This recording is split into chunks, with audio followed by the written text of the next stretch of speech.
Think beyond a degree. Build real impact. Shape your future with an MBA. From IILM University.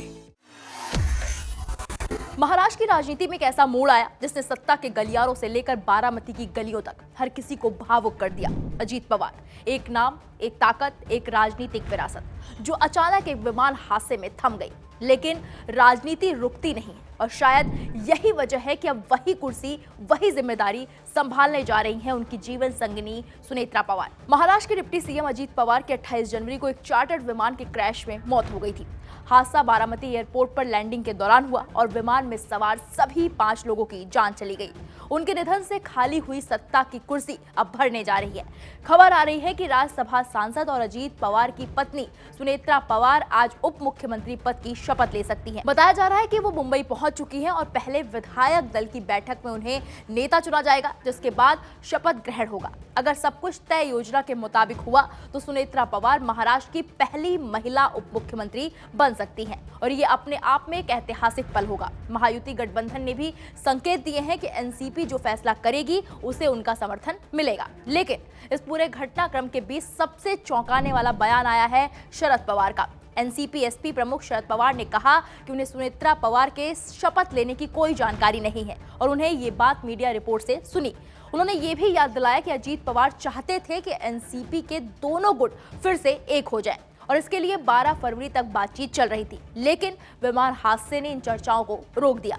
Sharad Pawar ने साफ कहा, मुझे सुनेत्रा पवार के शपथ लेने की किसी भी तरह की जानकारी नहीं है। ये फैसला उनकी पार्टी का हो सकता है, लेकिन इस बारे में मुझसे कोई बातचीत नहीं हुई। मुझे ना तो इस पर कोई जानकारी है और ना ही ये पता है कि ऐसा कुछ हो भी रहा है या नहीं।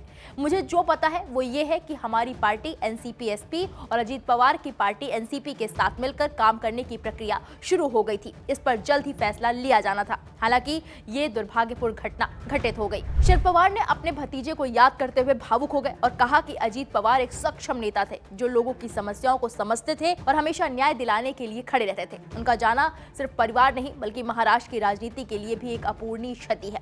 शरद पवार ने आगे कहा, हमें लोगों के दुख दर्द को कम करने के लिए काम करना होगा और उन्हीं मूल्यों को आगे बढ़ाना होगा जिनके साथ उन्होंने सेवा की। अब सबसे बड़ा सवाल, क्या ये सिर्फ सहानुभूति की राजनीति है या फिर एक नई राजनीतिक शुरुआत? मीडिया रिपोर्ट्स के मुताबिक सुनेत्रा पवार को 6 महीने के भीतर विधानसभा का चुनाव लड़ना पड़ सकता है क्योंकि वो अभी राज्य की किसी भी सदन की सदस्य नहीं है। उधर पार्टी के अंदर और बाहर दोनों जगह ये चर्चा है कि अजीत पवार के बाद नेतृत्व कौन संभालेगा और क्या एनसीपी फिर से एक होगी या दरार और गहरी होगी। एक तरफ पति का असमय मौत का दर्द, दूसरी तरफ सत्ता की बड़ी जिम्मेदारी। सुनेत्रा पवार के सामने चुनौती सिर्फ कुर्सी संभालने की नहीं है बल्कि उस राजनीतिक विरासत को आगे बढ़ाने की भी है जिसे अजीत पवार ने दशकों में बनाया। महाराष्ट्र आज एक नए अध्याय की दहलीज पर खड़ा है। देखना होगा क्या ये फैसला राजनीति को स्थिर करेगा या फिर नई हलचल पैदा करेगा। लेकिन इतना तय है, अजीत पवार का नाम और उनकी राजनीति अब एक नई पहचान के साथ आगे बढ़ने वाली है। फिलहाल इस पूरे मामले पर आपकी क्या राय है, हमें कमेंट बॉक्स में जाकर जरूर बताइएगा।